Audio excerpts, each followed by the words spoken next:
कुठल्याच बाबतीमध्ये आता आमचं कोकण मागे राहणार नाही, कुठल्याच बाबतीमध्ये आम्ही कमी पडणार.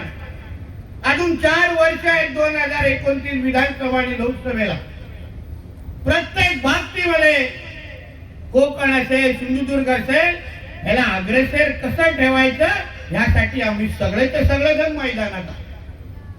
फक्त निलेशजींच्या वाढदिवसाच्या निमित्ताने खरं म्हटलं तर आम्ही खूप या जानेवारी पासून ते आतापर्यंत सतत निवडणुकीच्या मध्ये आम्ही सगळे मग राणे साहेबांच्या साठी जी रॅली मोठी सिंधुदुर्गात निघाली त्या निमित्ताने एकत्र.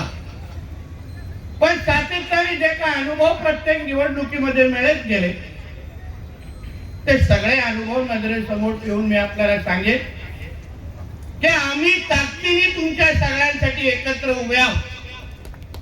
कोणीही आम्हाला हलवू शकत नाही आणि विरोधक तर आमच्या समोर टिकवू शकत नाही अशी परिस्थिती आज सिंधुदुर्गाची आहे.